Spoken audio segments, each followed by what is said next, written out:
જય હિન્દ મિત્રો, સ્વાગત છે એક નવી માહિતી નવા વિડીયોની અંદર। મિત્રો, ફોરેસ્ટ બીટ ગાર્ડને ધ્યાનમાં રાખીને ફરી વખત એક મહત્ત્વની અપડેટ સામે આવી છે। જ્યાં મિત્રો ઘણા ટાઈમ પહેલાં તમને એક માહિતી મળેલી હતી કે 14 જૂનના રોજ ફોરેસ્ટ બીટ ગાર્ડની નોર્મલાઇઝેશન સાથેની જે માર્ક છે તે ડિક્લેર થઈ જશે।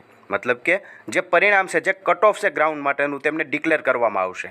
પરંતુ આવતીકાલે 14 જૂન અને આજે એક મહત્ત્વની માહિતી મળે છે કે 14 જૂનના રોજ જે નોર્મલાઇઝેશન સાથેનું પરિણામ છે તે ડિક્લેર થઈ શકે તેવી સંભાવના ખૂબ ઓછી છે।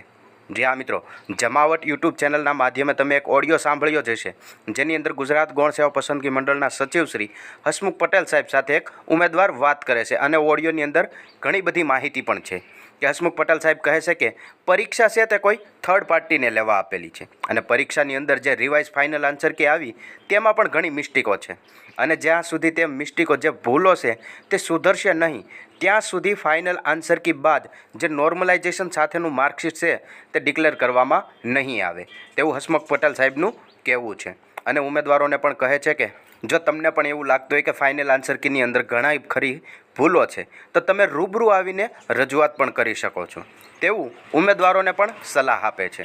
તદુપરાંત વાત કરીએ તો 14 તારીખે નહીં આવે તેવી માહિતી તમને ક્યાંથી મળી શકે છે। તમે અહીંયા જોઈ શકો છો કે ગઈકાલને રોજ હસમુખ પટેલ સાહેબ બાદ દીપક રાજાણી સાહેબે એક ટ્વીટ કરીને માહિતી આપી હતી કે ફોરેસ્ટ બીટ ગાર્ડની જે ફાઇનલ આન્સર કી 14 જૂને આવવાની હતી તે હવે 14 જૂન બાદ આવે તેવી સંભાવના દર્શાવી રહી છે।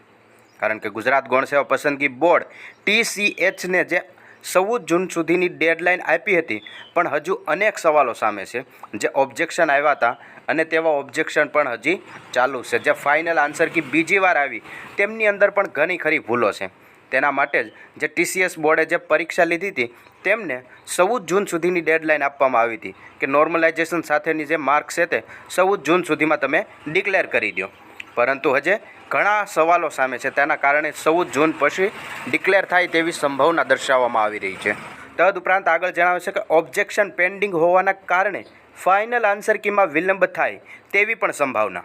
બોર્ડ ઓબ્જેક્શનનું નિરાકરણમાં આવે તે માટે સતત પ્રયત્નશીલ છે। ઓબ્જેક્શનના નિરાકરણના કારણે 14 જૂન બાદ આવી શકે છે ફાઇનલ આન્સર કી। શું ફરી વખત ફાઇનલ આન્સર કી આવશે કે હવે ડાયરેક્ટ નોર્મલાઇઝેશન સાથેના જે માર્ક છે તે ડિક્લેર કરવામાં આવશે? કારણ કે ઘણા ખરા ઉમેદવાર મિત્રોને એવું પણ બન્યું છે કે સારા માર્ક હોય તો 80 કરતાં ઓછા થઈ ગયા, લગભગ 10-10, 15-15 કે 20-20 માર્કનો પણ અમુક ઉમેદવાર મિત્રોને ઘટાડો થયો છે। શું તમારે પણ એવું થઈ રહ્યું છે? આમને ધ્યાનમાં રાખીને ઘણા ઉમેદવાર મિત્રોએ ઓબ્જેક્શન પણ આપેલા છે। હવે ફરી વખત ઓબ્જેક્શન જો ચકાસવામાં આવશે તો 14 જૂન પછી નોર્મલાઇઝેશન સાથેનું પરિણામ ડિક્લેર કરવામાં આવશે। આવી રીતે ફોરેસ્ટ બીટ ગાર્ડને લગતી એક મહત્ત્વની અપડેટ હતી, જે વિડીયોની અંદર આપણે વિગતવાર જોઈ। આવી માહિતી જોતા રહેવા માટે હમણાં ચેનલને સબસ્ક્રાઈબ જરૂરથી કરી લેજો।